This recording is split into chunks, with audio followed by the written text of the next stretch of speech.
La Segunda Guerra Mundial.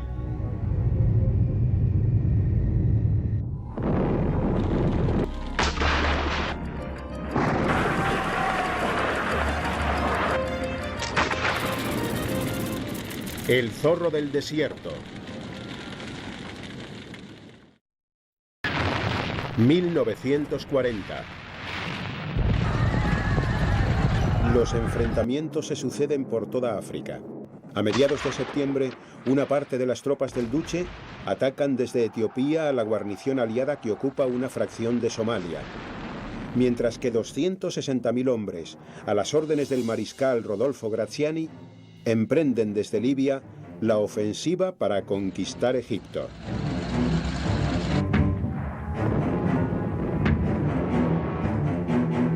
Los británicos, al mando del general O'Connor, frenan el avance italiano, en tanto que la Royal Navy bombardea Bengasi en su retaguardia, con fuego de artillería del portaaviones Illustrious y el acorazado Valiant.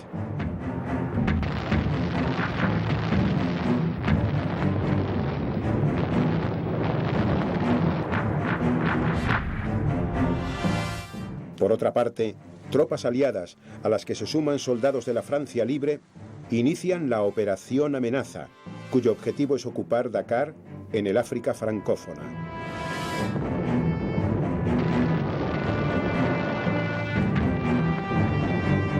El gobierno de Vichy responde con ataques aéreos sobre Gibraltar.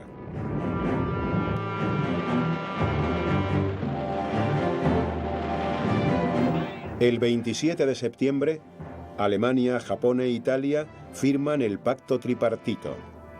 La alianza militar, política y económica de los tres países tiene como trasfondo intimidar a los Estados Unidos para que no entren en la contienda.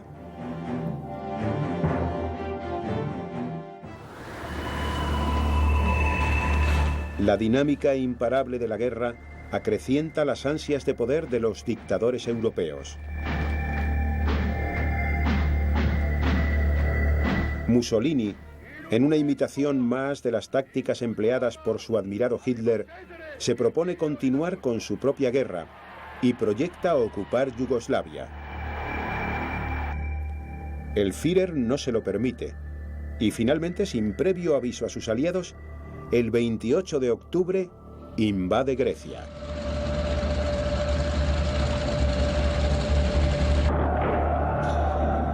El líder nazi recibe con estupor la noticia cuando marcha en su tren América desde Múnich, camino de Florencia. El rostro serio del dirigente alemán muestra toda su furia, ya que considera que la acción del Duce es un enorme error estratégico. Este idiota debería haber efectuado un ataque a Creta, o al menos haber intentado tomar la base de Alejandría, comenta a uno de los generales que le acompañan.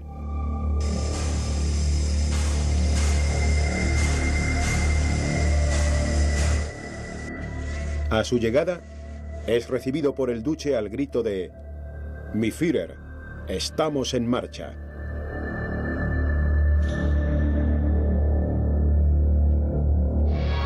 Desde Albania, de forma improvisada y con una estrategia militar de parvulario, las tropas italianas han invadido el territorio griego con un avance rápido, parodiando los movimientos de los soldados nazis. Tanto el Duce como el general Sebastián Visconti, al mando de los ejércitos, están convencidos de que la aventura será un paseo triunfal que durará solo algunas semanas. Pero la pesadilla no tarda mucho en llegar. El terreno montañoso y las malas condiciones meteorológicas, sumadas a la feroz resistencia que oponen los griegos al mando del general Alexander Papagos, frenan su avance. Hitler, que se encuentra inmerso en la planificación de la invasión de la Unión Soviética, ha visto con decepción los movimientos de su aliado Mussolini en África, los Balcanes y ahora en Grecia. Es consciente de que la situación actual puede poner en riesgo sus planes a corto y medio plazo, y cree que la solución para el flanco sur europeo pasa por recabar la ayuda del general Franco, aunque éste continúa demorando su apoyo.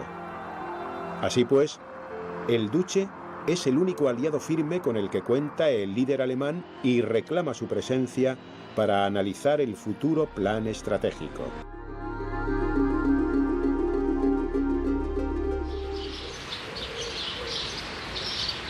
La reunión tiene lugar en el Berghof, nido del águila.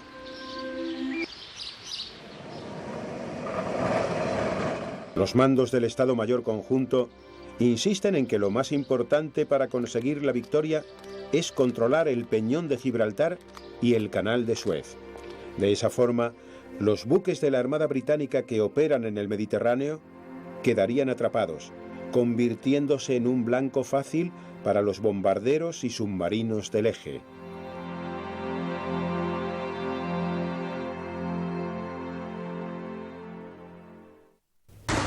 Pero los ingleses son conscientes del valor estratégico de Gibraltar. La roca cedida por España en la Paz de Utrecht en 1713 se ha transformado en una fortaleza muy difícil de tomar.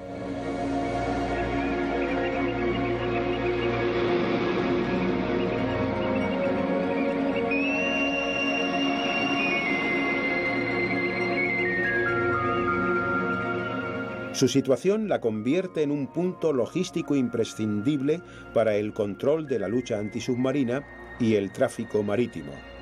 Si la roca cae en manos de los nazis, África y Oriente Próximo la seguirán. Desde aquí, los buques cargados de suministros parten con destino a Malta, punto desde el cual los aviones de la RAF despegan para llevar a cabo sus ataques contra los puertos del sur de Italia y el tráfico de avituallamientos.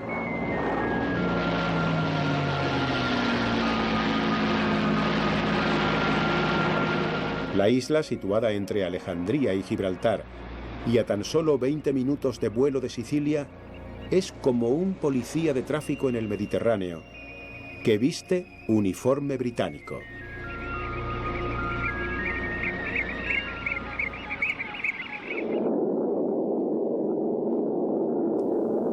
La Fuerza Aérea de Mussolini la lleva sometiendo a duros bombardeos desde hace algún tiempo, pero sus instalaciones navales y militares permanecen intactas, mientras sus habitantes subsisten en el interior de las viejas e históricas cuevas de las catacumbas.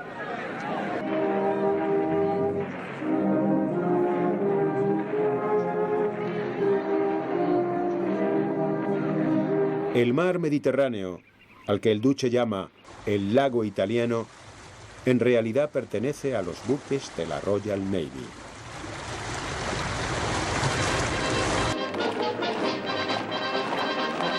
El día 14 de noviembre, tropas griegas con refuerzos aliados hacen retroceder hacia Albania a los soldados del general Visconti, consiguiendo destruir el mito fascista de los 8 millones de bayonetas. Hitler, que ha visto cómo sus planes han sido alterados definitivamente, emite la directriz número 18, que recoge la Operación Félix, en la que contempla la entrada de España en la guerra al lado de Alemania. Es imprescindible la toma de Gibraltar, el uso de las Islas Canarias, Madeira y Marruecos para expulsar definitivamente a los británicos del mar Mediterráneo, expone el Führer a su Estado Mayor. Exige al gobierno de Franco que tropas españolas ataquen Gibraltar, pero este solicita 500.000 de toneladas de maíz antes de intervenir en el conflicto. El Führer entiende que la exigencia es un acto de cobardía que solo pretende dilatar y evitar la entrada española en la guerra. Algún día les pediré explicaciones por su actitud, comenta. El fracaso italiano en Grecia y la postura de Franco han trastocado los proyectos de Hitler, que en principio había querido que la guerra estuviera supeditada al norte de Europa, para más tarde extenderla al Mediterráneo. Pero ante la situación actual, argumenta a sus generales: no podemos permitir que los británicos instalen una base aérea en Atenas.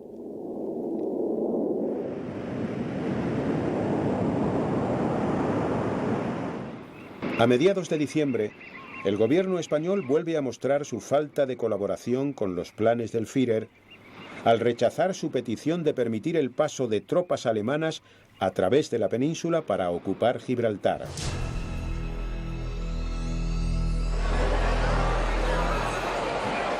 ...1941...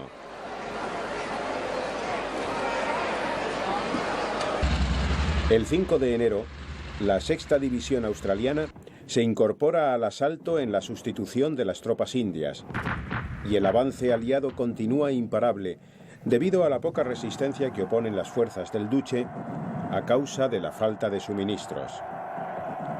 Los ejércitos de Churchill atraviesan la frontera libia y caen sobre la ciudad de Bardia, en donde 30.000 italianos son hechos prisioneros. Los planes del Estado Mayor aliado pretenden, en primer lugar, conseguir el control de los territorios del norte de África y, posteriormente, utilizar sus instalaciones como plataforma para invadir Italia y más tarde alcanzar los Balcanes, Rumanía y Bulgaria. El 22 de enero, carros blindados británicos y australianos conquistan Tobruk y atrapan a otros 35.000 enemigos. Esta localidad, con su puerto de aguas profundas, se considera vital para el desarrollo de la guerra.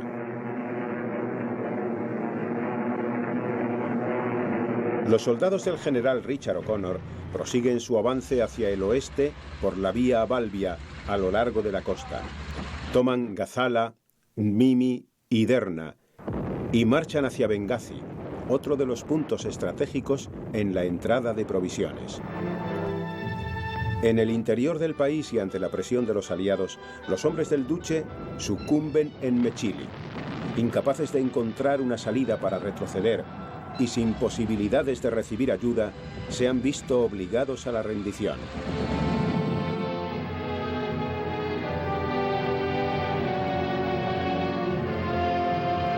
El día 7 de febrero cae Benghazi y la región de Cirenaica.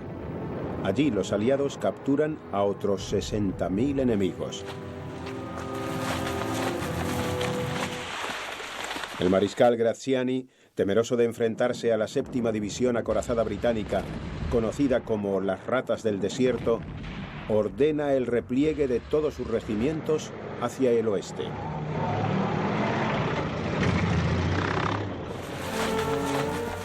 Los soldados de O'Connor, fatigados por largos días de marcha y combates, se detienen en los pasos de Marsa el Brega y el Algueila y quedan a la espera de recibir suministros y refuerzos que les apoyen en su camino hacia Trípoli.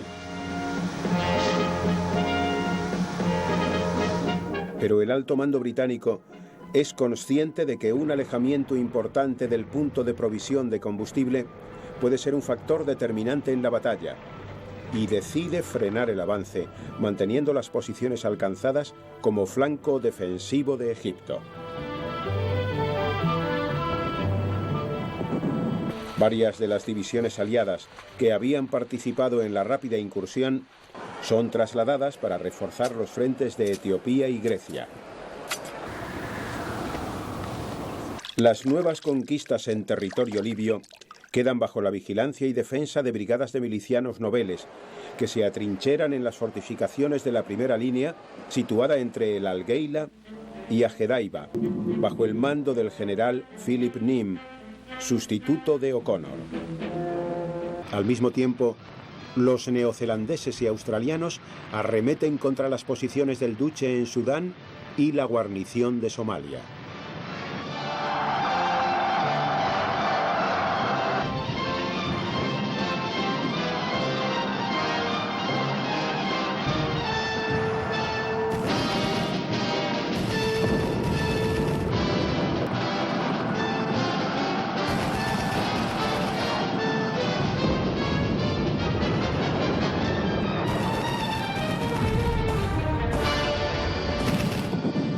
Los ejércitos de Mussolini se derrumban ante el empuje aliado y Hitler se ve obligado a acudir en su ayuda precipitadamente. La Luftflotte número 2, al mando del mariscal Kesselring, abandona los preparativos de la campaña de Rusia y se traslada a Sicilia. Los 2000 cazas alemanes tienen como primer objetivo el control del espacio aéreo y naval entre el sur de Italia y el norte de África, es decir, acabar con las posiciones británicas en Malta. El desastroso papel de las fuerzas italianas en el escenario norteafricano induce a Hitler y a su Estado Mayor a estudiar la situación. El OKW relaciona estrechamente sus planes con la defensa de las colonias francesas en el continente y la expulsión de los británicos de Egipto, lo que les proporcionaría la vía hacia el petróleo de Oriente Medio.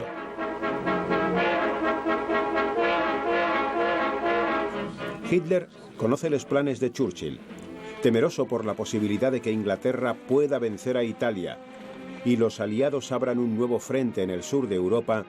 Envía un mensaje tranquilizador a Mussolini. Tenemos un enemigo común, Inglaterra, y un objetivo final: controlar el Mediterráneo, Gibraltar y Suez. Como resultado de los distintos análisis, se decide crear el Afrika Korps, un cuerpo de élite compuesto por infantería mecanizada, artillería y blindados, que acudirá en ayuda de los italianos al mando del general Gariboldi, sustituto de Graziani. Por orden expresa del Führer, estas brigadas operarán solamente en misiones defensivas y bajo mando italiano. Para dirigir estas unidades especiales, consideradas más de tipo político que militar, se designa a un brillante comandante de Panzer, autor de un libro titulado Ataques de Infantería, el general Erwin Rommel.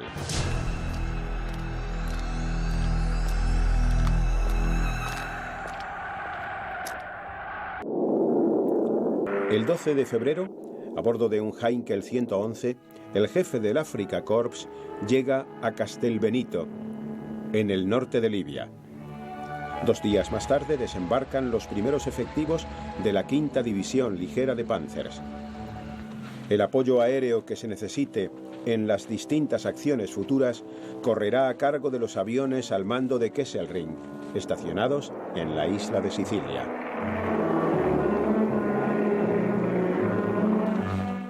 Rommel se encuentra con más de 100.000 soldados italianos desmoralizados y cansados, a los que 3 divisiones aliadas habían hecho retroceder cerca de 1000 kilómetros, desde Sidi el Barrani en Egipto hasta Marsa el Brega y el Agueila en Libia.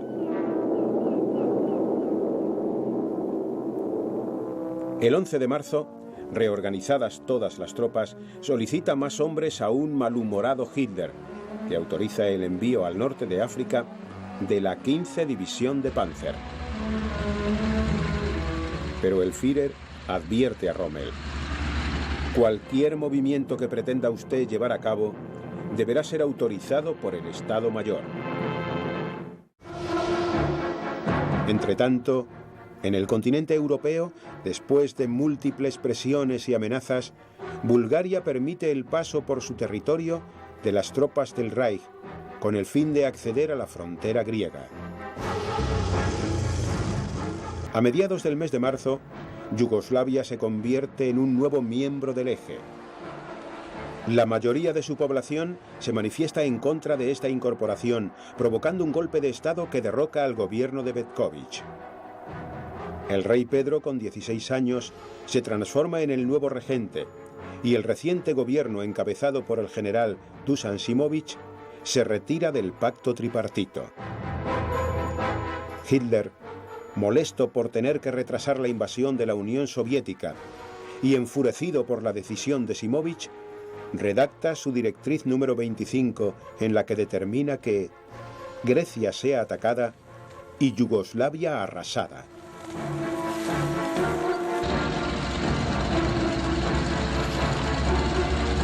Churchill, informado de los planes del líder nazi, ordena el envío inmediato de refuerzos y armamento al país helénico. En los puertos de Grecia, la Royal Navy desembarca 50.000 soldados británicos y neozelandeses para defender la cuna de la democracia occidental contra la inmediata ofensiva alemana. El 28 de marzo, los buques de la flota italiana penetran en el mar Egeo, en un intento de acabar con el tráfico de suministros a los griegos. Los barcos ingleses se enfrentan a ellos en la batalla del Cabo Matapán y consiguen hundir a 5 acorazados, causando la muerte de 3.000 marineros.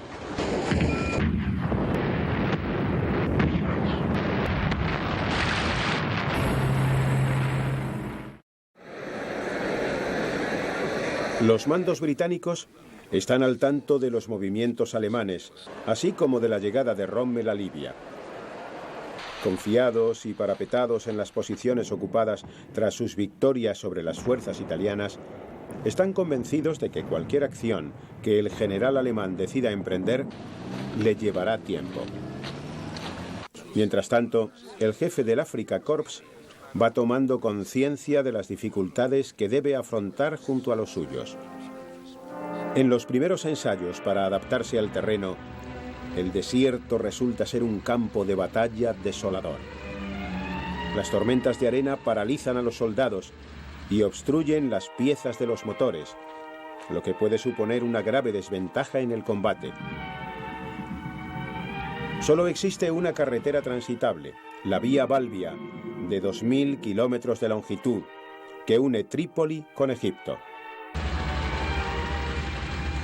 Es evidente que tanto él como los milicianos del Afrika Korps deben aprender sobre la marcha.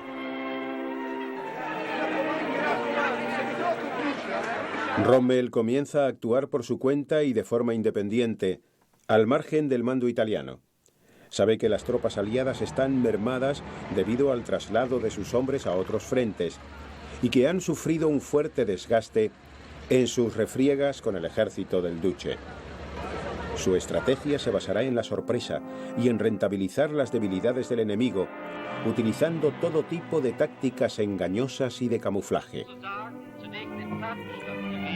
El 30 de marzo, el general alemán posee una información detallada sobre los puntos débiles en las posiciones británicas de Cyrenaica y envía a distintas formaciones contra ellas para probar su capacidad de respuesta.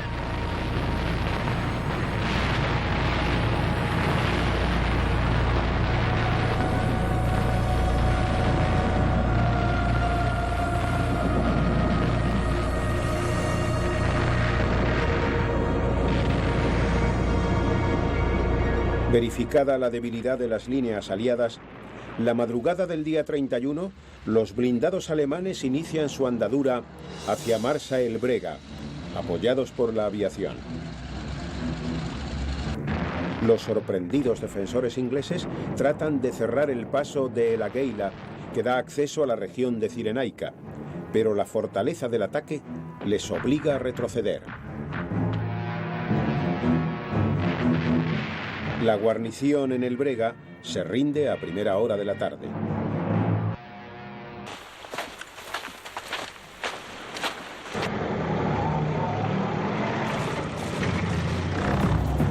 El impetuoso Rommel, desoyendo las órdenes de Hitler y viendo al enemigo en retirada, decide continuar su marcha para reconquistar la Cyrenaica. En El Cairo, Wavell, impresionado por la iniciativa alemana, está seguro de que Rommel no atravesará el desierto, sino que marchará por la costa, por lo que ordena a sus soldados que le corten el paso.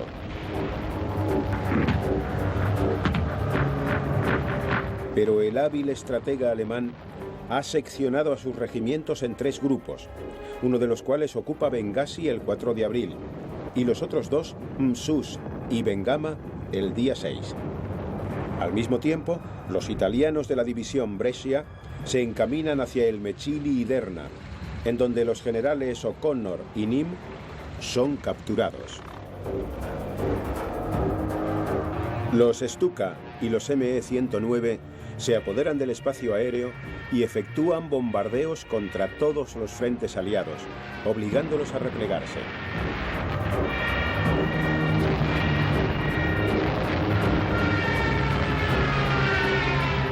Las fuerzas del eje toman Mimi y continúan su camino tanto por el desierto como a lo largo de la costa, con la mirada puesta en Tobruk. En los centros de mando de Roma y Berlín, la sorpresa es total. En Londres no salen de su asombro. En pocos días, los destacamentos del eje, liderados por Rommel, han realizado un avance espectacular. Han empujado a los agotados ejércitos coaligados desde las afueras de Trípoli hasta las cercanías de la frontera egipcia. Solo queda una posición fuertemente defendida por la Brigada 20 de Infantería Australiana al mando del general Leslie Morshead, Tobruk. La ciudad cuenta con el único puerto profundo entre Benghazi y Alejandría. Fortificada con ciencia bajo la ocupación italiana, ahora se halla en manos de las tropas aliadas, fuertemente atrincheradas y con abundante munición y artillería. Se ha transformado en un beligerante oasis rodeado por soldados del eje. Churchill ordena a Wavell: Tobruk debe ser defendida mientras quede un hombre con vida. Pero el general alemán y sus tropas tienen un grave problema. No pueden seguir adelante sin una línea eficaz de suministros. Tobruk es la clave del abastecimiento y un punto esencial para el desenlace de la guerra en el desierto. Rommel lo sabe y sus hombres lo necesitan.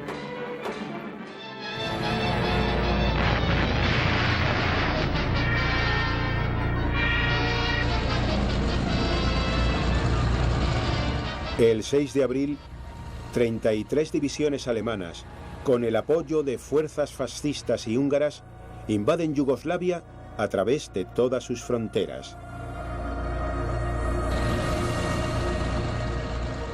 Belgrado sufre fuertes bombardeos y después de 11 días de lucha, el país es ocupado totalmente por los soldados del Reich. Su territorio queda repartido entre Austria, Hungría, Italia y Bulgaria. Al mismo tiempo, los cuerpos del ejército de montaña y los grupos de Panzer penetran por el norte de Grecia, mientras la Luftwaffe bombardea las líneas de aprovisionamiento griegas y el puerto del Pireo.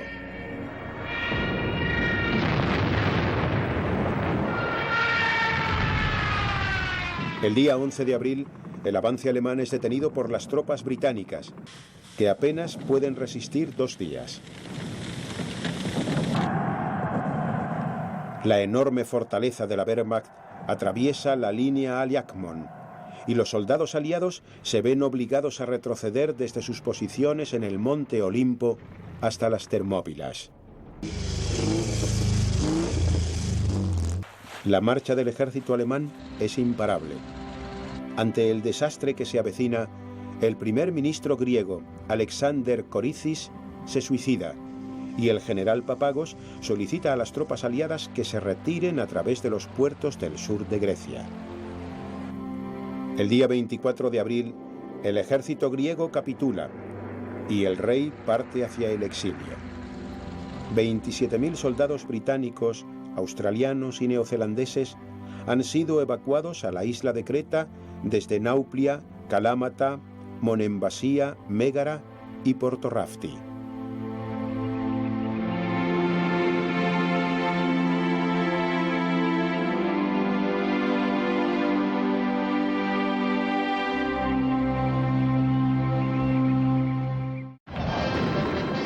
Rommel dispone que prosigan los ataques día y noche sobre Tobruk y decide reanudar su trayecto hacia Egipto. El día 10 de abril da comienzo el asedio a la ciudad.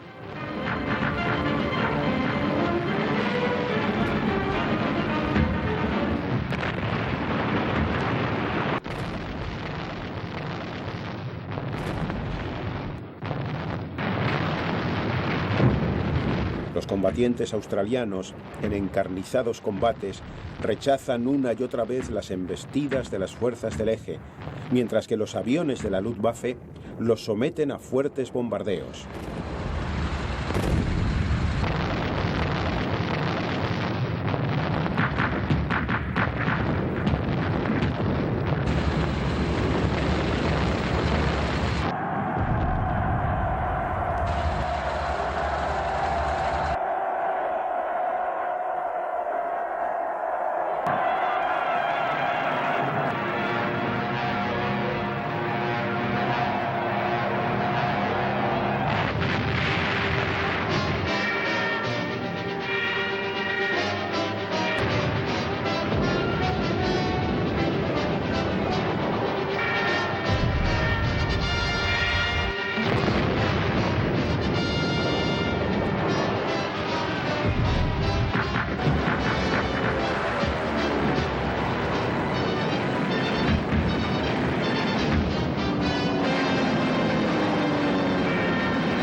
El 11 de abril ocupa Bardia y el 13 Fuerte Campuzzo.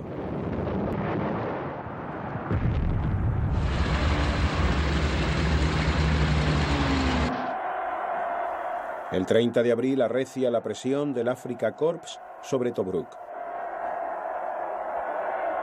Sus defensores resisten con la esperanza puesta en la llegada de los refuerzos que traen los buques británicos de la Operación Tigre. El 12 de mayo atracan en Alejandría con 238 carros de combate y 43 aviones.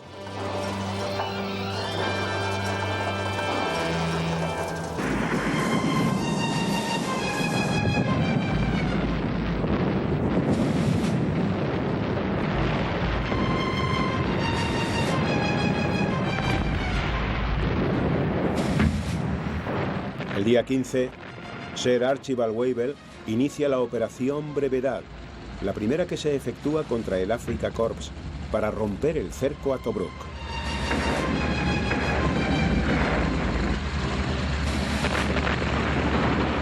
La iniciativa aliada resulta infructuosa y provoca el contraataque de Rommel, que se adentra en territorio egipcio hasta el paso de Halfaya, donde cesa su marcha el día 27 y establece una línea de defensa.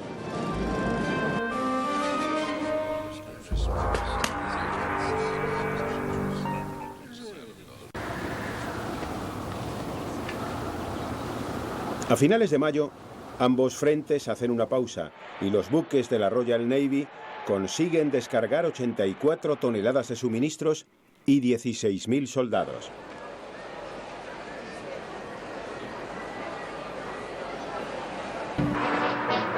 En Londres cunde el pánico y Churchill ordena que se reagrupen las fuerzas para iniciar una contraofensiva que recupere el paso de Halfaya. Al mismo tiempo, la resistencia en Tobruk persiste.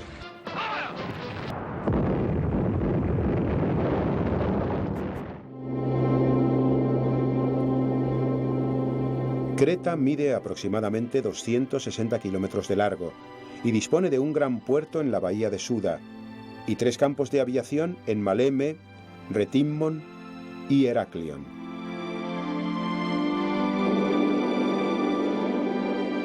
Las fuerzas británicas tienen establecida en la isla una base que sirve de apoyo estratégico a sus ejércitos en Grecia, Turquía, Palestina y Egipto. Dominar Creta significa controlar el Mediterráneo oriental. El Estado Mayor alemán lo sabe, y una vez conquistada Grecia, la ocupación de la isla es imprescindible.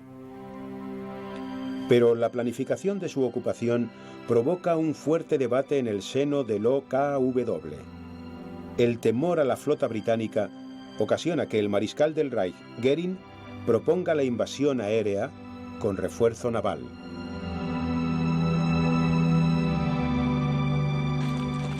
Para el Führer, el cuerpo de paracaidistas representa la élite del movimiento juvenil y recela que deba intervenir en esta acción. Ante la insistencia de Goering, promulga la directiva número 28, que recoge la operación Mercurio, fijada para el 20 de mayo. Los soldados que componen la Flor del Reich serán los encargados de tomar Creta. A principios del mes de mayo, la inteligencia británica está al corriente de la inminente invasión alemana. Los cuerpos que hay en la isla, conocidos como Tree Force, reciben la orden de Churchill. La isla será defendida hasta que quede con vida el último hombre.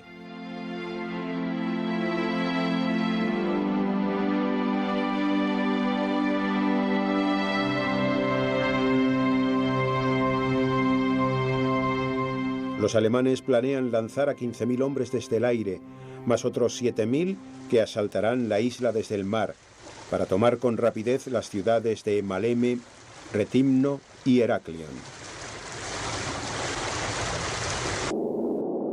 El día 15 de mayo se inician los bombardeos aéreos sobre la isla, como preludio de la invasión.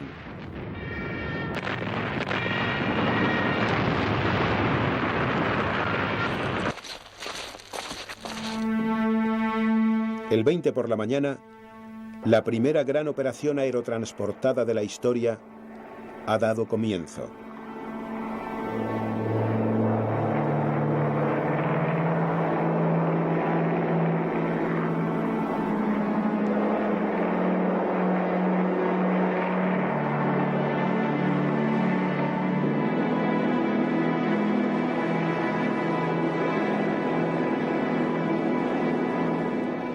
Compuesta por 1.200 aviones, entre los que se encuentran 500 Junkers y cientos de planeadores, las fuerzas de ocupación alemanas aparecen sobre la isla de Creta y el cielo primaveral se llena de miles de paracaídas.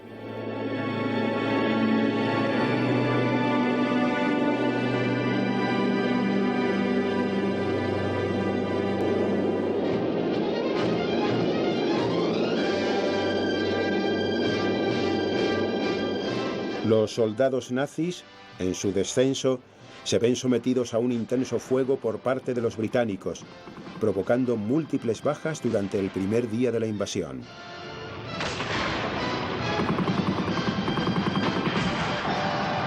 Aún así, más de 5.000 hombres logran llegar a los alrededores del aeródromo de Maleme, el objetivo principal.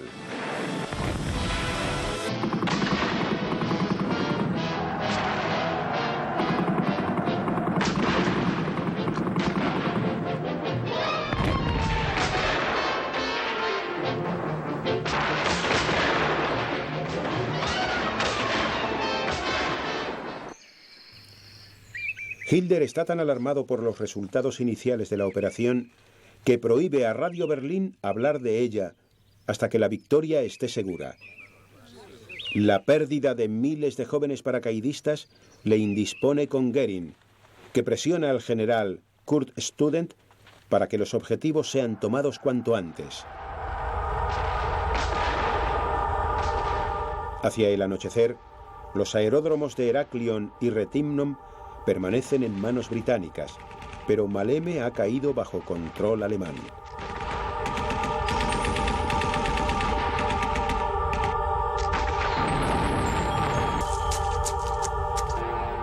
En las primeras horas del día 21 de mayo, parte de la flota británica que sirve de apoyo naval a la isla sufre un fuerte bombardeo de la aviación nazi, que abate al crucero Jumo.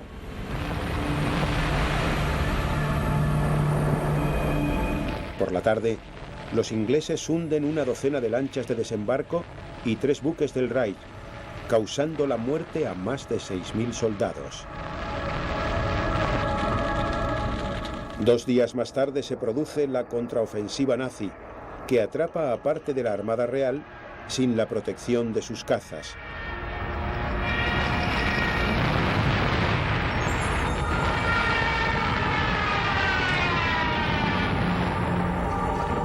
Un acorazado, 4 cruceros y 8 destructores son enviados a pique o puestos fuera de combate.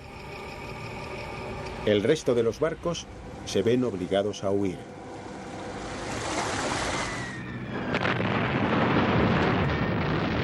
La lucha en tierra y los continuos bombardeos alemanes han reducido sensiblemente el número de efectivos aliados que se encuentran en la isla. Los dos ejércitos están pagando un alto precio por Creta.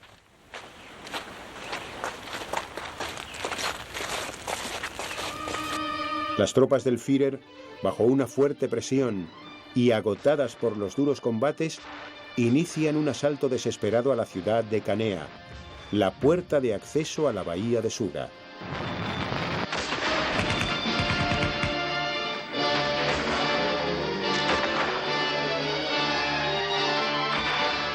Después de una noche de duros enfrentamientos, logran romper las posiciones de las fatigadas líneas británicas.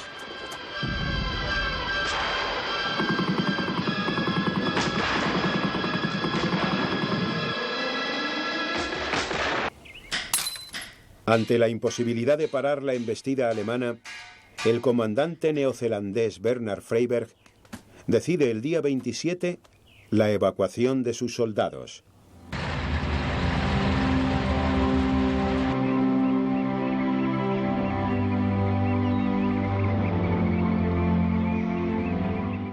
$15.000 de ellos se salvan a través de las playas y los acantilados, pero 13.000 han quedado atrás muertos o capturados por las fuerzas del Reich.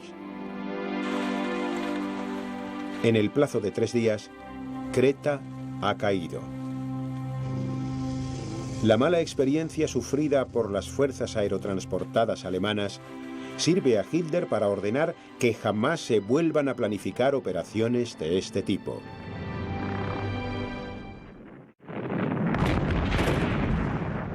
El 8 de junio, 20.000 soldados aliados a las órdenes del general Wilson invaden Siria desde Palestina y consiguen derrotar y expulsar a 40.000 soldados franceses de la Francia de Vichy que se encuentran bajo el mando del general Henri Dents. El 15 de junio, el general Weibel pone en marcha la ambiciosa operación Hacha de Guerra para recuperar el paso de Halfaya, acabar con el asedio a Tobruk y expulsar a las tropas del eje de la Cirenaica.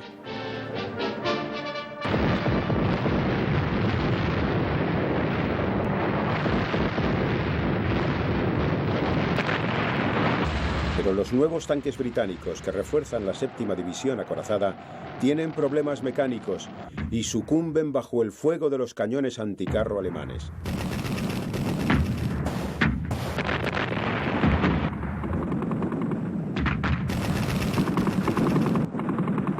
Después de 4 días de fuertes combates, Rommel y la 5ª División Ligera de Panzers han demostrado una vez más su capacidad estratégica, realizando una operación tenaza que acaba con la destrucción de la mitad de los tanques ingleses. Los hombres de Weibel se ven obligados a replegarse hacia su punto de partida. La operación Hacha de Guerra ha sido un rotundo fracaso. Entretanto, en Tobruk, las milicias australianas mantienen su defensa.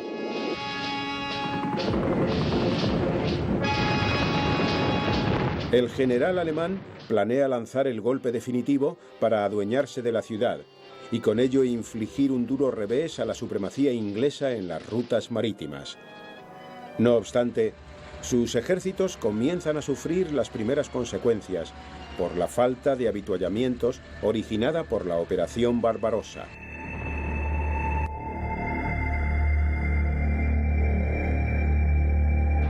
A mediados del mes de julio se inicia la Operación Sustancia, planificada para llevar suministros desde Gibraltar a Malta.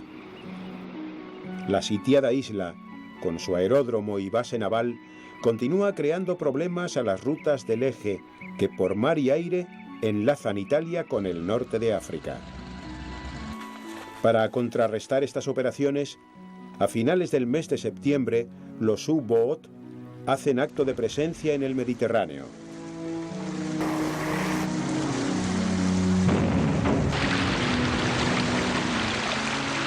Los portaaviones Argus y Ark Royal se convierten en sus primeras víctimas.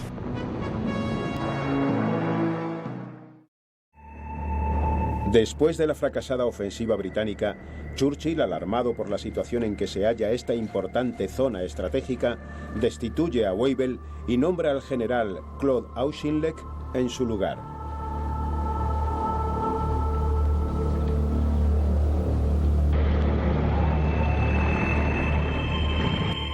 Han transcurrido 5 meses desde el inicio del asedio a Tobruk y las fuerzas que lo defienden se mantienen inamovibles. Churchill, ante su desesperada situación, exige al general Auchinleck que actúe a la mayor brevedad posible. El 18 de noviembre, bajo una fuerte lluvia, este inicia la Operación Cruzado, la nueva ofensiva aliada que debe liberar Tobruk y expulsar definitivamente de África a las tropas del eje. 1000 carros de combate, al mando del general Cunningham, y soldados de infantería del Cuerpo 30 británico, se desvían del paso de Halfaya y atacan por el sur a los panzer alemanes en Sidi Rezegh.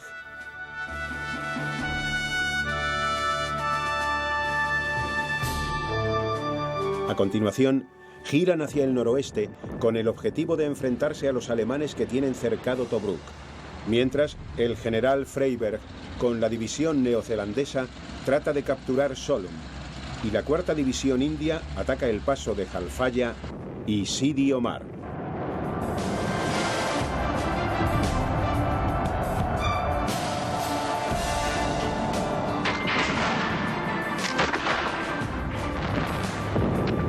El día 19, los carros del general Cunningham logran romper el primer cordón de los ejércitos del eje y hacen frente al segundo anillo de protección, formado por 100 blindados M-13 italianos. Una vez más, cuando todo anunciaba que los ingleses lograrían acorralar al Afrika Korps, Rommel realiza una serie de cambios en sus movimientos tácticos y captura 35 carros aliados, obligando a Cunningham a retirarse hacia el Nilo el día 22. Auchinleck, al tanto de la situación, le destituye inmediatamente y lo reemplaza por el general Neil Ritchie, imponiéndole contraatacar con todas las fuerzas disponibles.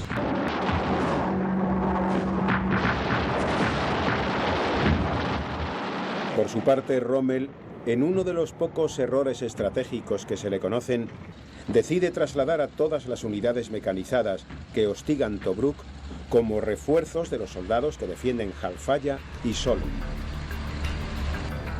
Ritchie reagrupa a sus efectivos, mientras que los aviones de la RAF se adueñan del espacio aéreo y arremeten contra los blindados de Rommel.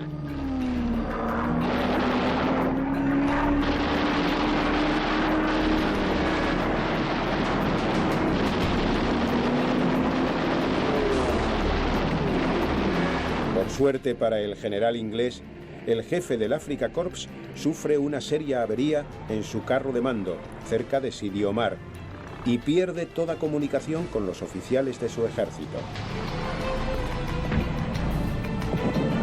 Siegfried Westphal, jefe de operaciones de los Panzers que acosan Tobruk, al no poder contactar con Rommel, decide retirarse hacia el oeste, lo que facilita la entrada de los británicos a la ciudad. Restablecida la transmisión, Rommel es informado de la escasez de provisiones y la falta de apoyo aéreo que está poniendo a sus hombres al borde del colapso. Por el contrario, Auchinleck, seguro de su victoria, ya que continúa recibiendo suministros a través de Alejandría, se desplaza al cuartel general en Madalena, en donde se le anuncia el repliegue de las fuerzas alemanas que defienden Solum y Halfaya. Sus instrucciones son: atacad y arremeted sin descanso contra todo lo que veáis. Sin perspectivas de refuerzos hasta enero, el 7 de diciembre, Rommel continúa su retirada, que está resultando más complicada de lo previsto debido a los constantes ataques de la aviación británica.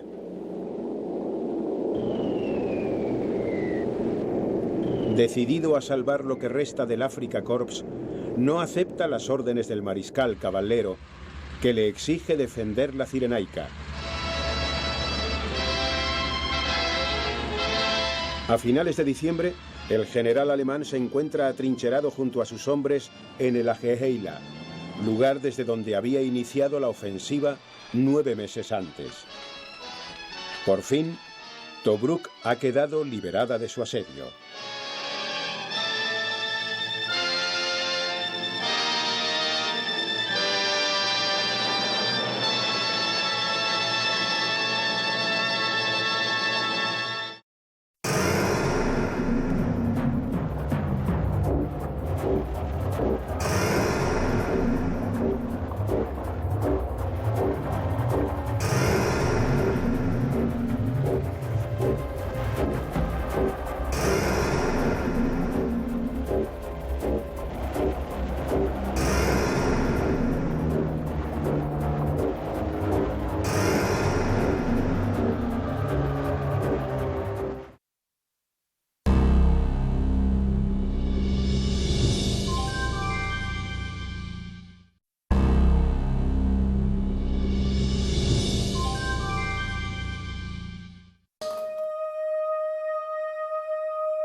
La Segunda Guerra Mundial.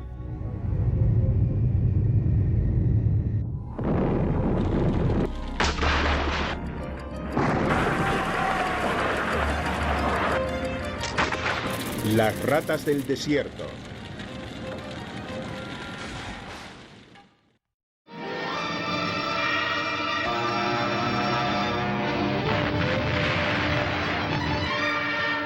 ...1942... enero.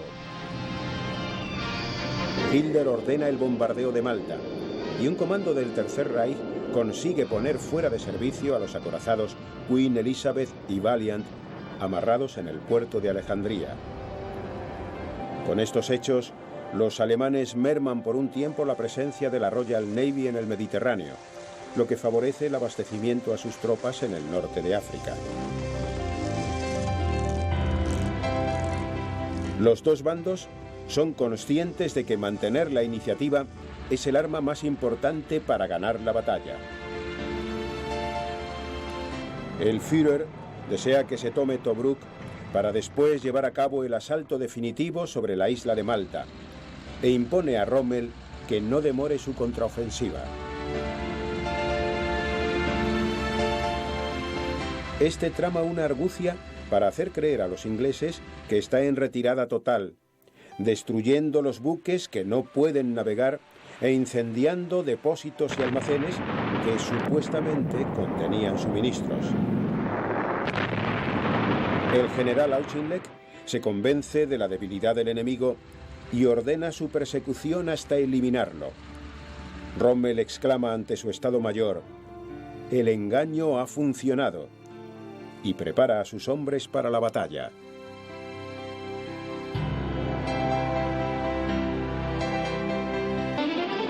El 21 de enero por la tarde, provisto de 100 nuevos tanques, lanza una ofensiva en dirección a Gazala y Bir Hasheim, alternando el ataque con la defensa.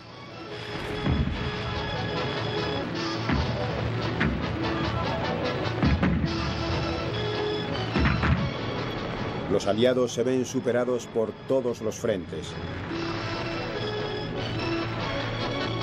En Msus, los soldados del Afrika Korps capturan a 1000 prisioneros y se hacen con 100 carros de combate, 30 aviones y distintas piezas de artillería del enemigo.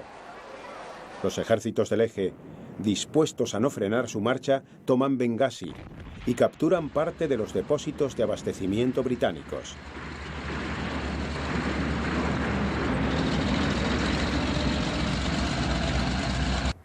Auchinleck solicita a Churchill mayores refuerzos para frenar y contraatacar a las tropas de Rommel. Al mismo tiempo traza una línea defensiva de 75 kilómetros de largo desde Ain el-Ghazala hasta Bir Hasheim. En ella colocan nuevos sistemas de defensa denominados Boxen, puntos aislados fuertemente atrincherados, con los que pretende cortar el paso de las fuerzas del Eje hacia Tobruk.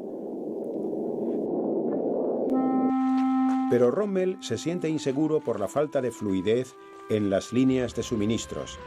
La Royal Navy ha vuelto a recomponer su dominio en el Mediterráneo y sigue atacando los convoyes que transportan combustible y armamento para el ejército alemán e italiano. Con el fin de superar esta situación, el jefe del Afrika Korps abandona el frente para reunirse con Hitler y Mussolini, a los que demanda una mayor ayuda.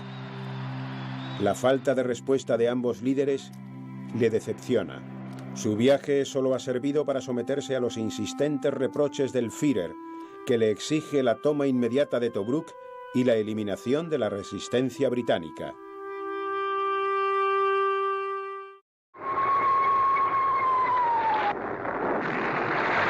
Malta ha soportado más de 1000 bombardeos del Eje. Cada 18 horas y durante un mes no ha cesado la presencia de los aviones enemigos sobre la isla. Con tan solo 25 kilómetros de longitud, se ha convertido en el blanco más castigado del mundo. El 17 de abril, la infatigable isla gana una condecoración por su coraje. El rey Jorge VI la premia con la medalla al mérito militar.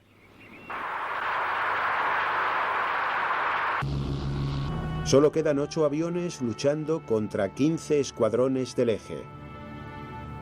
Los oficiales que se encuentran al frente de las defensas solicitan al rey Spitfire, Spitfire y más Spitfire. Pero ni un solo portaaviones británico está disponible para apoyar la peligrosa y urgente misión a Malta. Churchill solicita ayuda a Roosevelt y la respuesta es inmediata. El portaaviones norteamericano Wasp se encargará de transportar los Spitfire británicos a la isla. El día 29, los desesperadamente necesitados aparatos llegan a Malta. Los aviones de la Luftwaffe que se encuentran en Sicilia son alertados y atacan, destruyéndolos antes de que los pilotos británicos hayan tenido tiempo de despegar.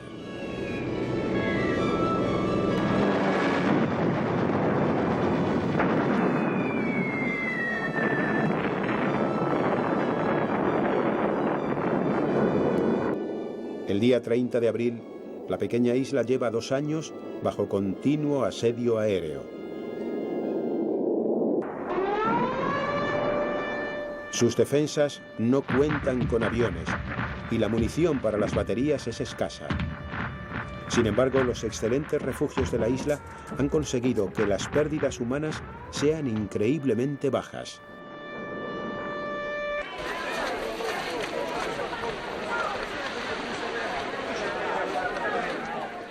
Los ingleses temen una inminente invasión con fuerzas aerotransportadas, ya que conocen que Hitler y Mussolini han fijado la fecha del asalto para principios de junio.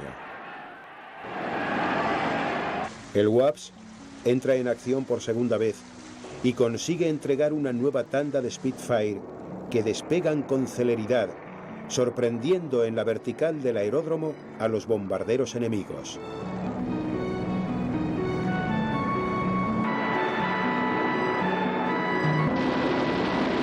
En los enfrentamientos, los aparatos alemanes se llevan la peor parte. 37 son derribados, a cambio de tan solo 3 británicos. Al día siguiente, los pilotos de la RAF alcanzan mayores éxitos. Los aviones ingleses poseen mejor velocidad, potencia de fuego y maniobrabilidad que los del enemigo. En encarnizados y continuos combates aéreos han derribado a más de 60 aviones del eje.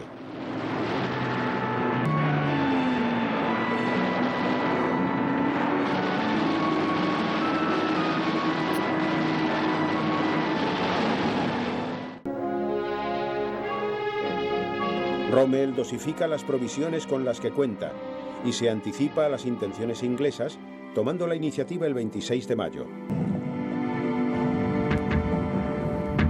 La artillería italiana emprende el fuego contra la línea Gazala, a la vez que los Stuka bombardean los puntos Boxer. Al día siguiente, sus divisiones blindadas fracasan al tratar de llevar a cabo una operación envolvente sobre los destacamentos de Auchinleck. La presencia de los carros norteamericanos Grant le obliga a retirarse a primera hora de la tarde hacia el sur y el oeste, aunque en el norte mantiene sus posiciones. El 1 de junio, los aliados despliegan toda su capacidad, ejecutando una maniobra de pinza sobre las tropas del eje, con el fin de que queden atrapadas entre el 8º Ejército, la 150 Brigada y la línea Gazala.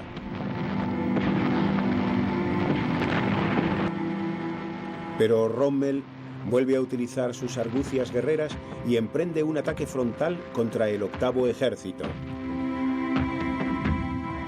En la arremetida, tanto él como sus hombres, camuflados con el uniforme británico, agitan pañuelos blancos que provocan una confusión total entre los ingleses, motivando la rendición de miles de ellos.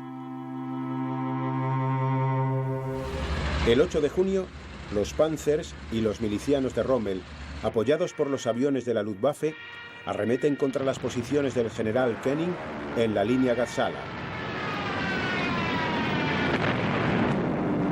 Sin víveres ni municiones, los aliados aprovechan la noche para abandonar parte de sus posiciones defensivas, lo que deja el camino libre a Rommel hacia Bir Hasheim. Los ingleses retroceden por el norte y el sur hasta la línea Tobruk-El Adem, donde Auchinleck había ordenado su reagrupamiento. Rommel es el dueño de la situación. El 19 de junio, sus soldados, que avanzan hacia el este, ocupan Bardia, que ha sido abandonada por los británicos. Mientras tanto, la 21 División Panzer se concentra junto al grueso de los ejércitos al sur de Tobruk.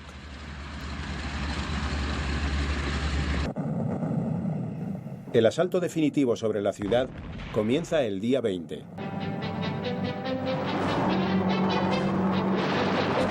Los aviones de la Luftwaffe abren anchos pasillos a través de los campos de minas que la rodean, y los blindados, junto a las fuerzas italianas y alemanas, penetran en su interior desde todas las direcciones.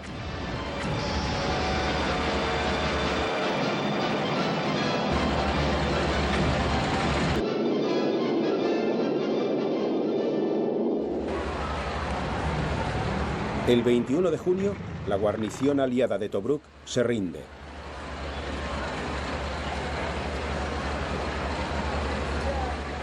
$35.000 soldados son capturados, además de importantes depósitos de combustible, víveres y miles de vehículos de todo tipo.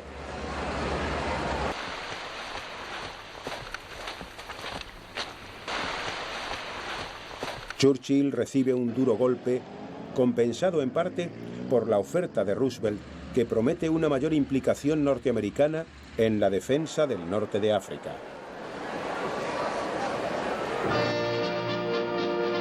Hitler, satisfecho por la victoria, nombra a Rommel mariscal de campo.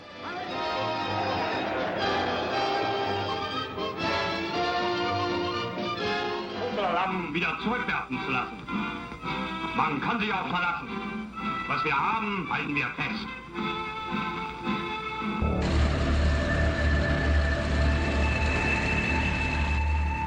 El nuevo mariscal ha cumplido una parte de su plan. El 26 de junio se reúne con los generales Kesselring, Bástico y Rintelen para estructurar la siguiente fase de su ofensiva sobre Egipto. El plan es apoderarse de Alejandría, el gran puerto del Mediterráneo, y desde allí acabar con la presencia británica en Malta. Esto obliga al Führer a posponer la invasión aérea de la isla.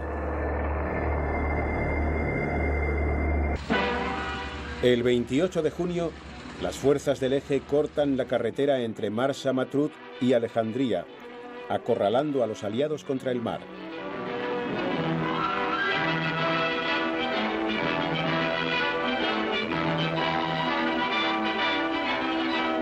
Auchinleck manda a sus tropas que rompan el cerco y se replieguen para establecer la línea defensiva de El Alamein.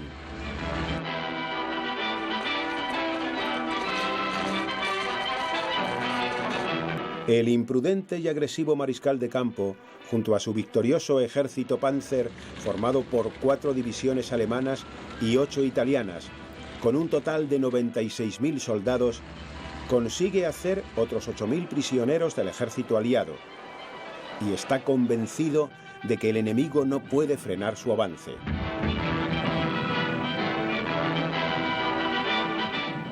Pero los destacamentos de Auchinleck logran contener la arremetida por el flanco oriental y meridional.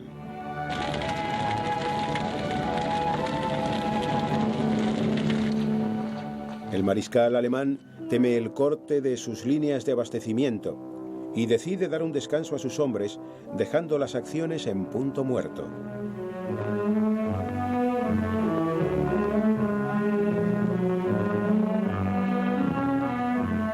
Mientras, analiza los movimientos de los aliados para proceder a una nueva batalla.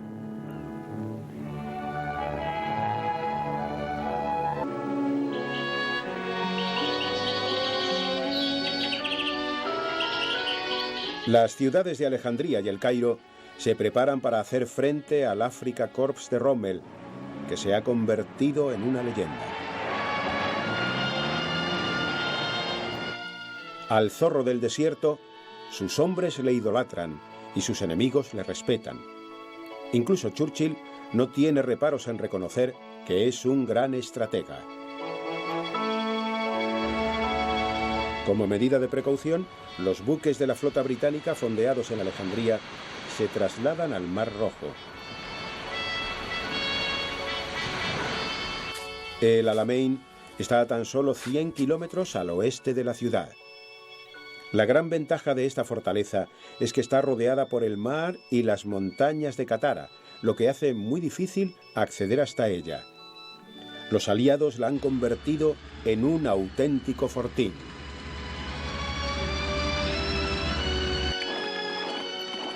Rommel estima que si siguen llegando nuevos contingentes de soldados como refuerzos del enemigo, este, a mediados de septiembre, contará con un número muy superior al suyo, por lo que debe emprender nuevamente la ofensiva antes de que sea demasiado tarde. A partir del 30 de junio se reanudan los enfrentamientos, prolongándose durante el mes de julio, con avances y retrocesos para ambos bandos.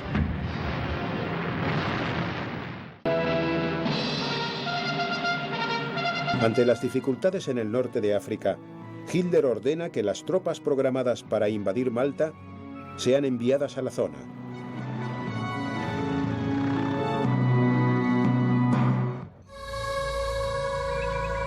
La invasión de la isla ha quedado suspendida temporalmente y el asedio aéreo ha cesado, pero su supervivencia sigue dependiendo del mundo exterior.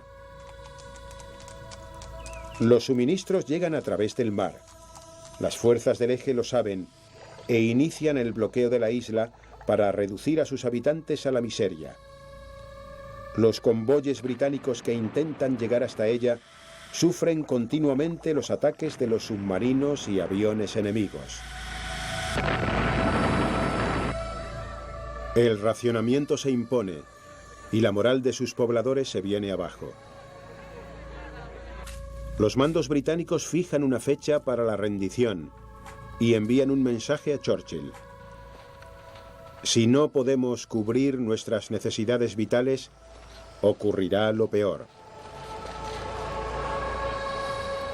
A finales de julio no queda combustible y el destino de Malta depende de un barco que pueda llegar a su puerto. Churchill pide a sus habitantes: aguantad y venceremos.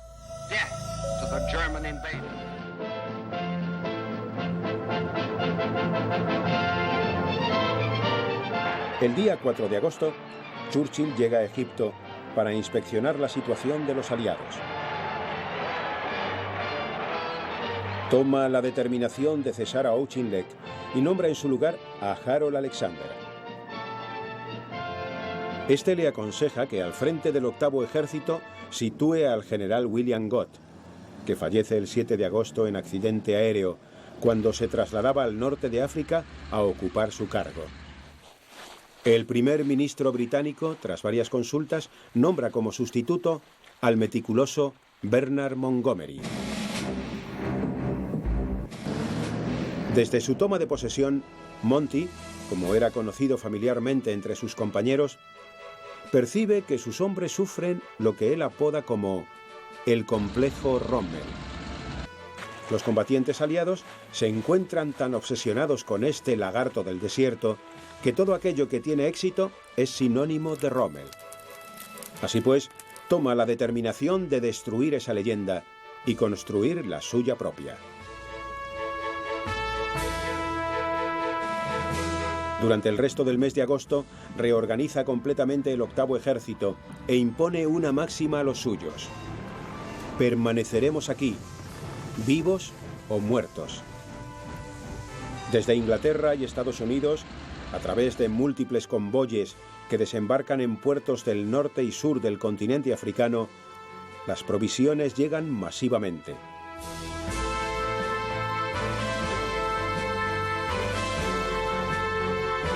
Entretanto, Montgomery y sus milicianos han convertido el Alamein en una fortaleza inexpugnable rodeada de campos de minas, barreras de alambres de espino y numerosos puntos de artillería.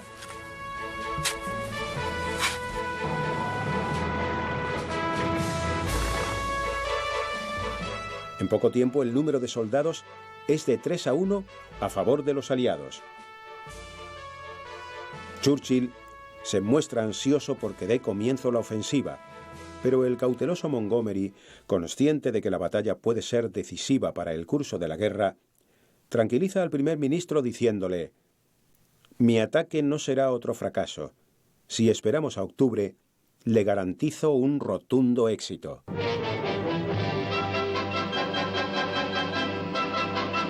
La RAF ha alcanzado el dominio indiscutible del aire y el general británico sabe que, dadas las circunstancias por las que atraviesan las fuerzas armadas del Tercer Reich en Europa, Rommel lucha contra el reloj. El mayor problema del mariscal alemán es la llegada de suministros y refuerzos. Todo lo que le envían debe hacer la peligrosa travesía mediterránea y después recorrer 600 kilómetros por el desierto libio hasta llegar al frente. La Armada Real y la aviación aliada se encargan de que las cantidades nunca sean suficientes.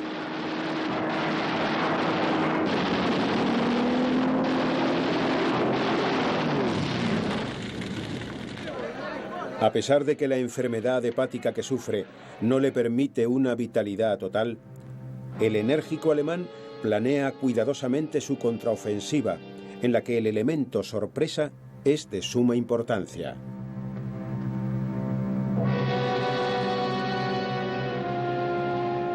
Su estrategia consiste en un rápido movimiento de distracción por el norte, bordeando la costa y situando el grueso del ataque 65 kilómetros al sur. A continuación, rodear al 8º ejército y golpear su retaguardia. Una vez efectuada esta operación, se lanzaría a través del desierto en dirección a El Cairo y el Canal de Suez, la arteria principal del Imperio Británico en Oriente Medio.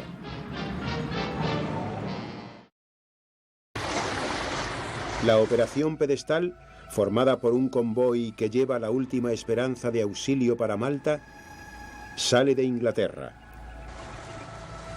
14 barcos mercantes y petroleros cargados con miles de toneladas de suministros son escoltados por 4 portaaviones, 40 destructores, 2 acorazados y 12 cruceros. El número de buques es demasiado grande como para pasar inadvertido a los alemanes. El día 10 de agosto, la flota más grande que jamás ha navegado hacia Malta entra en el Mediterráneo a través del estrecho de Gibraltar. 21 submarinos enemigos patrullan a su espera y 700 aviones estacionados en Cerdeña y Sicilia se encuentran preparados para el ataque.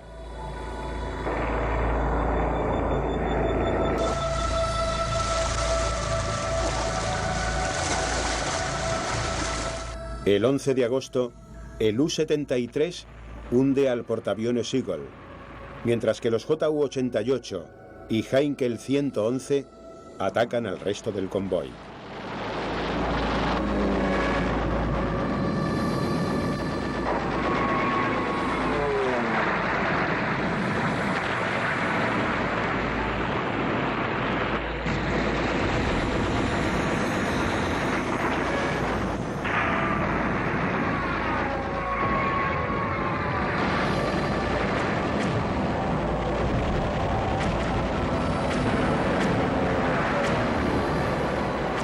A primeras horas de la tarde del día 12, 5 oleadas de aparatos del eje continúan arremetiendo contra los buques aliados.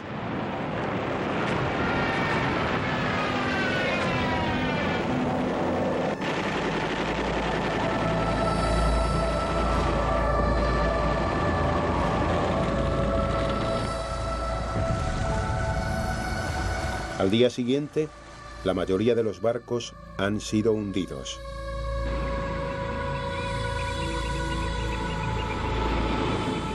El 14 de agosto, del total de la expedición, tan solo 5 buques consiguen llegar al puerto de La Valeta, en Malta.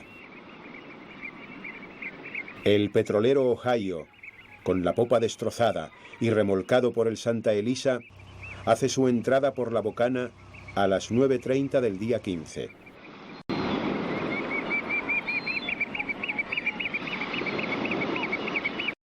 Rommel cuenta con la promesa del Estado Mayor alemán de que sus necesidades de combustible serán cubiertas antes y durante la batalla, y está convencido de que pronto disfrutará de un puesto entre los héroes del Reich. Los ingleses, por su parte, utilizando las mismas tácticas de su oponente, han preparado un plan engañoso, colocando sobre un vehículo de exploración el cadáver de un soldado aliado, al que le han puesto en un bolsillo un mapa con falsas posiciones de sus campos de minas. Las fuerzas del Afrika Korps lo encuentran y lo entregan a Rommel, que comete el error de darlo como bueno. A medianoche del 30 de agosto, ordena que los Panzer se desvíen de las zonas señaladas en el mapa e inicien el ataque. Da comienzo la batalla de Alam Halfa. La trampa ha funcionado. Los carros de combate alemanes quedan atrapados en los campos de minas y el elemento sorpresa que Rommel pretendía utilizar como arma decisiva ha desaparecido.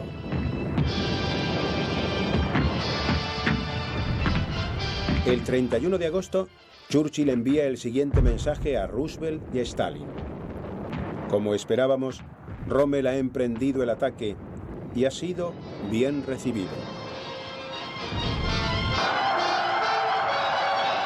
Los soldados británicos, que están al tanto de los planes enemigos, frustran la ofensiva del mariscal alemán. Simultáneamente, los barcos de la Royal Navy mandan al fondo del mar a 3 buques cisterna del Reich cargados de combustible, que era crucial para la batalla. 2 días después del inicio de la incursión, ante la solidez de las defensas aliadas y la falta de suministros, los destacamentos del mariscal se ven obligados a retroceder a las posiciones iniciales. Rommel ha perdido algo más que una batalla. ha perdido la iniciativa.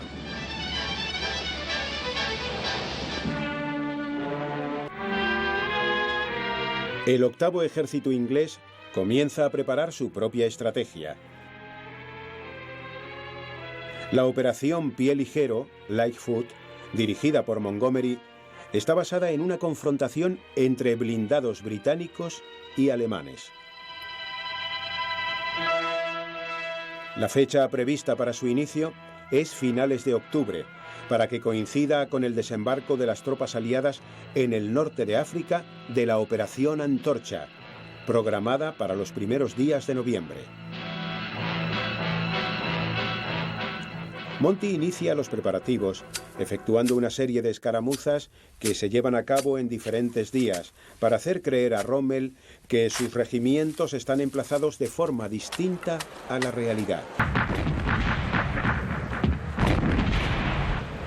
Estos movimientos, conocidos como la Operación Bertram, incluyen además la construcción de un falso oleoducto, tanques simulados sobre vehículos todoterreno y posiciones ficticias de artillería que se distribuyen por toda la zona sur. En el norte, las unidades reales de carros de combate se camuflan con el aspecto de camiones de habituallamiento. Los planes aliados han dado su fruto y los servicios de información alemanes transmiten a Rommel que las obras y movimientos del enemigo no acabarán como pronto hasta noviembre. Mientras tanto, las fuerzas del eje, a la espera de los abastecimientos prometidos, se atrincheran en dos líneas defensivas rodeadas de alambres de espino y 500.000 de minas. Este campo es conocido como el Jardín del Diablo.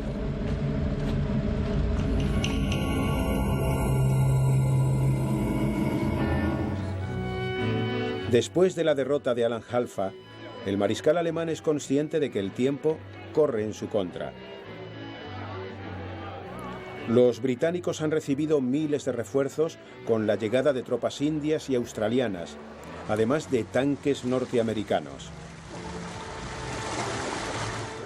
Convencido de que la ofensiva de Montgomery se producirá como muy pronto en noviembre, se traslada a Alemania para recibir urgente tratamiento médico y acelerar ante el Estado Mayor el envío de nuevos soldados, armamento y combustible. Pero queda frustrado al observar que la prioridad la tiene el Frente Oriental. Los mandos del OKW confían en que las milicias que luchan en Stalingrado tomen pronto la ciudad y puedan ser desplazadas a través del Cáucaso hasta Persia, Irán, y de esa forma obligar a los aliados en África a luchar en dos frentes, el de la frontera de Egipto con Libia y el de Persia.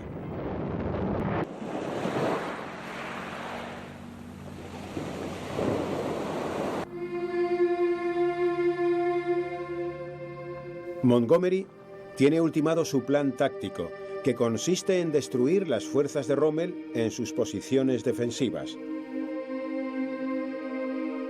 El método no es excesivamente ortodoxo.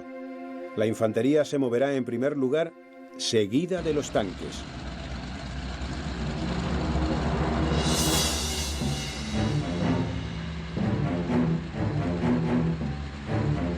A mediados de octubre comunica a sus hombres: cuando asumí el mando del octavo ejército, dije que nuestra misión sería destruir a Rommel y a su ejército.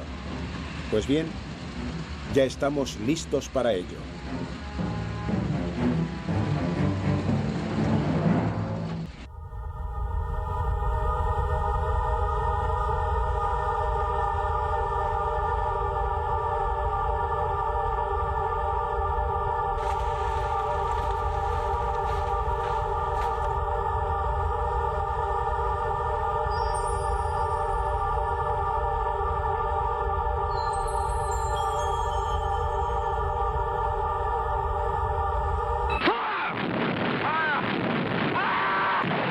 La noche del 23 de octubre, a las 21:40 horas, da comienzo la operación Lightfoot, Pie Ligero.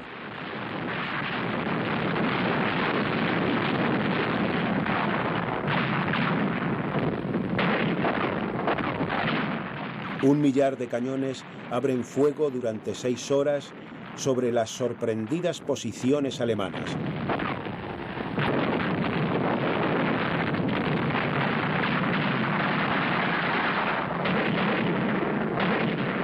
El bombardeo destruye sus redes de comunicaciones y hace explosionar los campos de minas.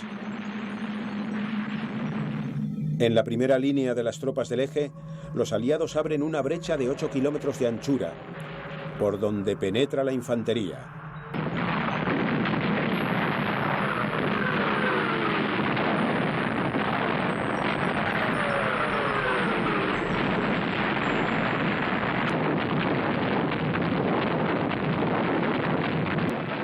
Con la intensidad del combate, el sustituto provisional de Rommel, Georg Stumme, muere de un ataque al corazón y ocupa su puesto en el mando el general Wilhelm Ritter.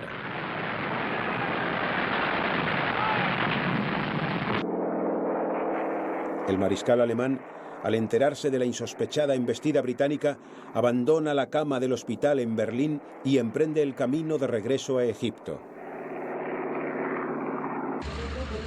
Entretanto, por el sur del Alamein, los ingleses realizan una incursión de despiste para atraer la atención de la 21 División Panzer y la división acorazada Ariete italiana.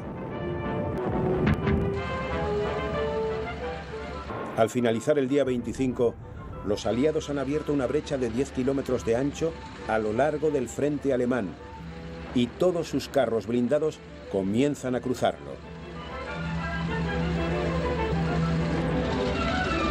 La madrugada del día 26, las divisiones de tanques del eje, con Rommel en el puesto de mando, intentan frenar sin éxito el ataque aliado.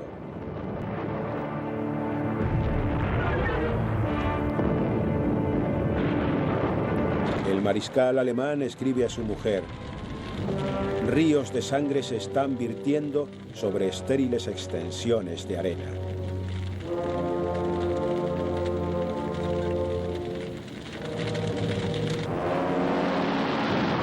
La situación del eje se agrava cuando el petrolero Proserpina es hundido en las afueras de Tobruk por un bombardero Bristol de la RAF.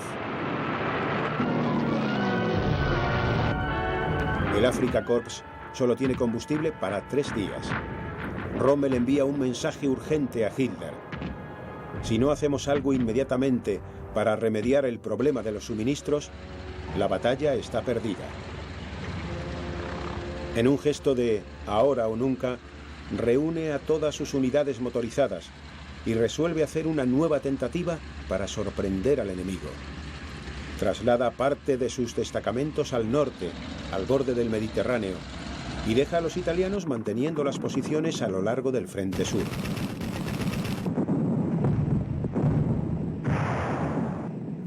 Pero la superioridad aliada impide efectuar la maniobra envolvente a las fuerzas ítalo-germanas, que luchan desesperadamente para contener el asalto de los blindados ingleses.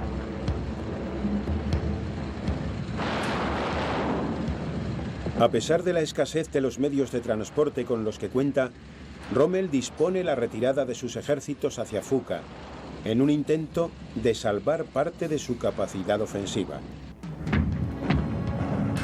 Entretanto, Monty está reuniendo una fuerza de asalto para que intervenga en la operación Supercarga, que llevará a cabo la parte final de la batalla.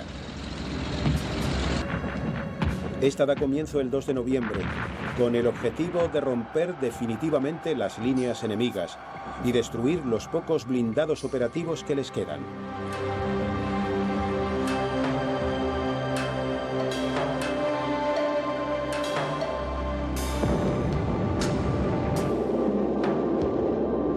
La RAF bombardea las posiciones del eje en Tel al-Kakir y Sidi Abd al-Rahman, que se compaginan con un intenso bombardeo de artillería.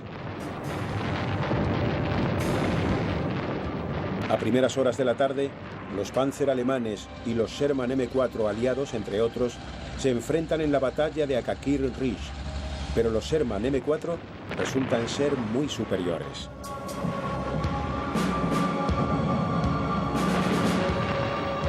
Al anochecer, A Rommel solo le quedan 35 tanques operativos.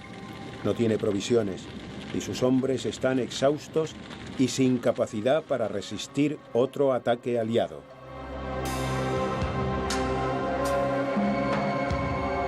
El mariscal alemán envía un mensaje al cuartel general de Hitler solicitando una retirada inmediata. Hitler contesta: no podemos mostrar a tus tropas otros caminos que no sean aquellos que conducen a la victoria o a la muerte.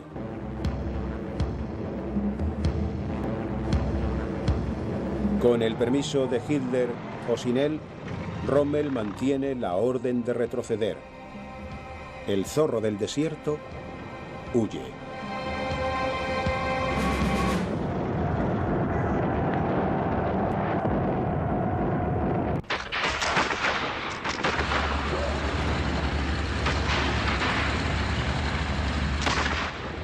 El 4 de noviembre, los británicos acaban con las divisiones de tanques italianas Ariete, Littorio y Trieste.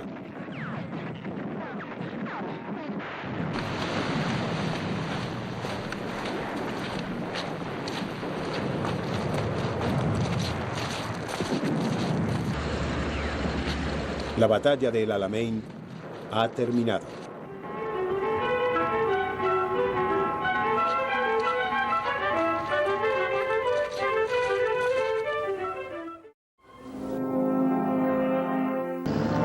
Los ejércitos del eje se retiran a lo largo de toda la costa del Mediterráneo, desde Alejandría hasta Túnez.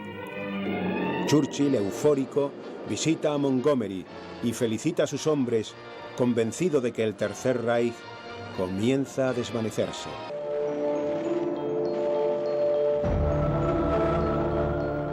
El Afrika Korps ha perdido 12.000 hombres y 350 tanques.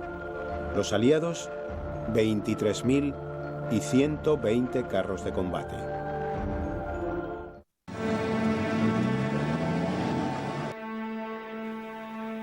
Aunque no tenía mucho sentido desde el punto de vista estratégico, tanto Churchill como Roosevelt, en contra de la opinión de Stalin, habían decidido abrir un segundo frente en África como ensayo de la invasión de Normandía.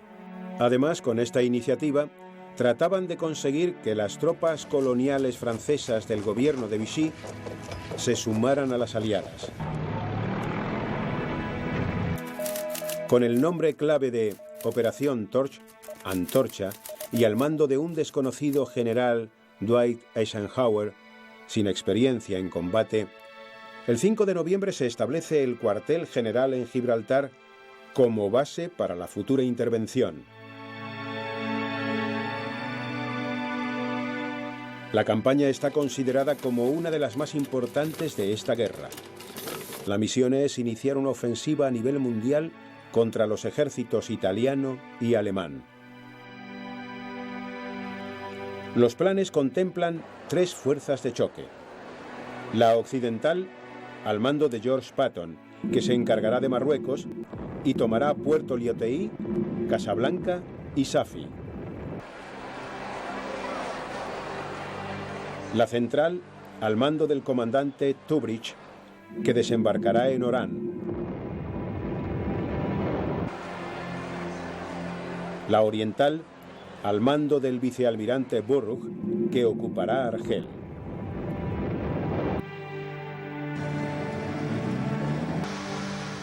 Miles de tanques, aviones, armamento y vehículos de todo tipo son fletados en los buques que componen esta enorme operación naval.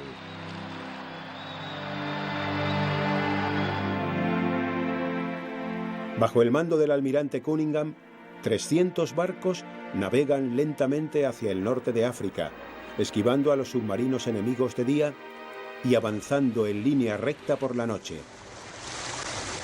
El viaje más largo jamás realizado para llevar a cabo una maniobra anfibia.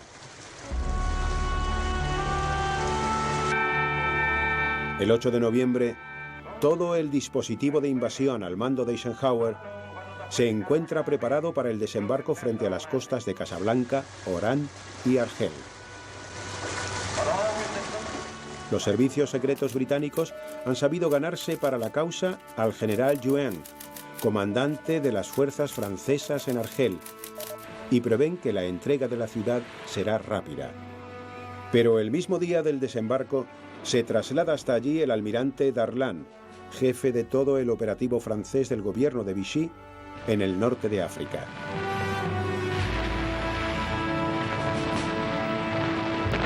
Así pues, los aliados, en contra de lo previsto, son recibidos con fuego desde la costa.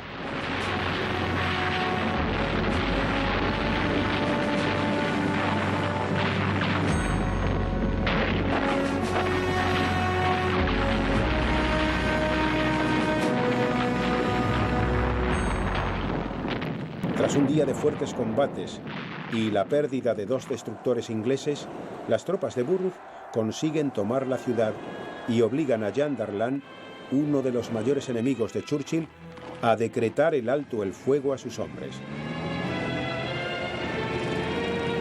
Hitler piensa que ha sido traicionado y manda a sus ejércitos que ocupen todo el territorio de la Francia de Vichy. El 24 de diciembre, Darlan muere en un atentado.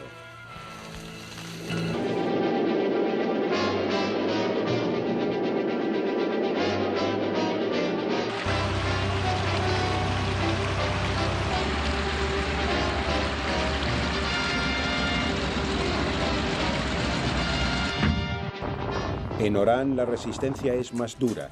Los marines franceses combaten ferozmente contra la primera división blindada norteamericana, pero con la llegada de los refuerzos británicos son hechos prisioneros.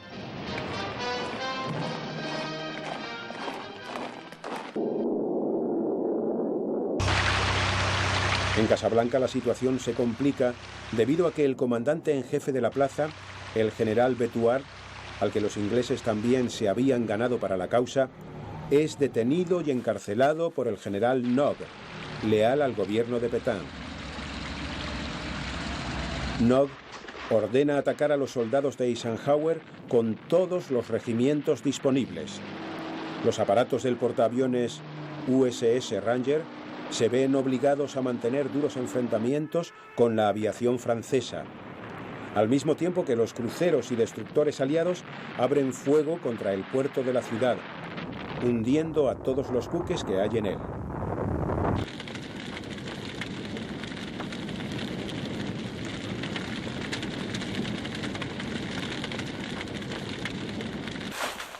El último escarceo de los milicianos de Vichy, liderado por el contraalmirante Gervais de Lafont, acaba siendo un fracaso frente a los desembarcos aliados. Después de 3 días de lucha encarnizada, el 11 de noviembre la ciudad se rinde.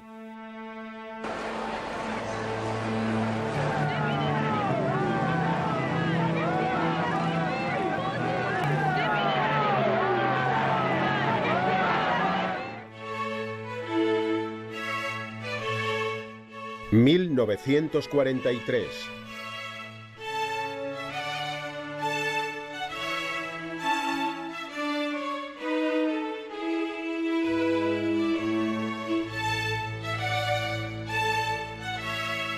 El 14 de enero, Churchill y Roosevelt, en la conferencia de Casablanca, tratan de solventar sus diferencias sobre el modo de acabar con el Tercer Reich.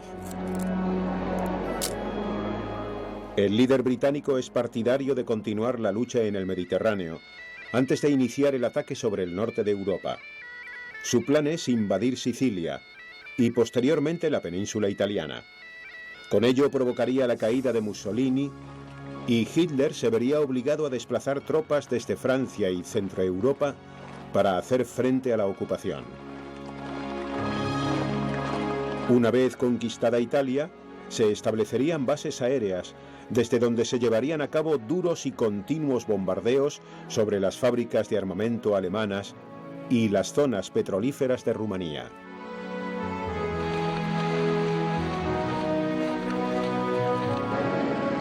Roosevelt, por su parte, está convencido de que la idea de Stalin de invadir el norte de Francia es el camino más corto para acabar con el régimen nazi, aunque reconoce que su preparación requeriría un periodo largo de tiempo. Por otra parte, tampoco es partidario de ofrecer a Italia un trato diferente que no sea la rendición incondicional. Finalmente, el presidente norteamericano acepta de mala gana los planes de Churchill.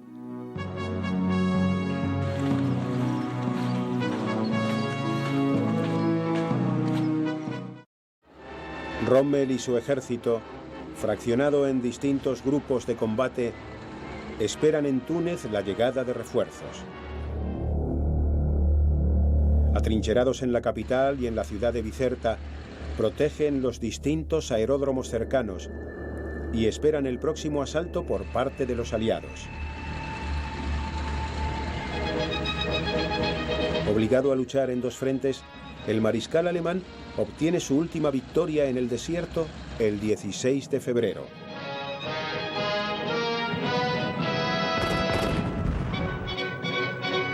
Las fuerzas del eje realizan una emboscada en el paso de Kasserine, en las montañas del Atlas, contra los inexpertos norteamericanos del general Fredendall, a las que propinan una terrible derrota.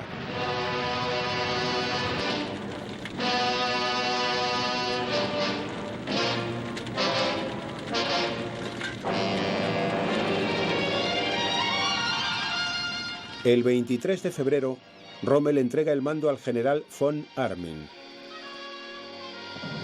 Los aliados han concentrado a más de 500.000 de hombres en Túnez y toman las líneas defensivas de Maret y Akarit.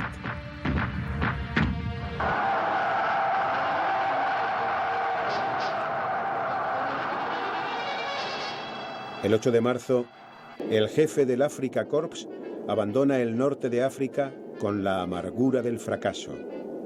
Su marcha se mantiene en secreto para no desmoralizar a las tropas del eje, que se refugian en la península del Cabo Bone.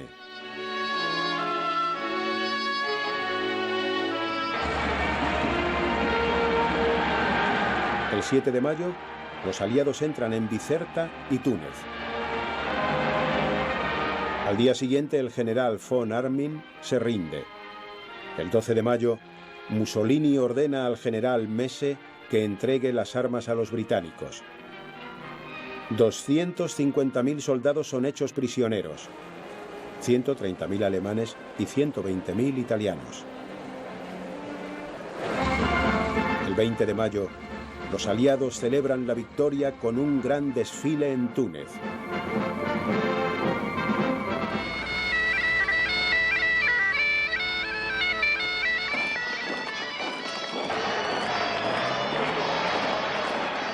La guerra entra en una nueva fase, a la que Churchill califica con estas palabras: esto no es el fin, ni siquiera el principio del fin. Tal vez sea el fin del principio.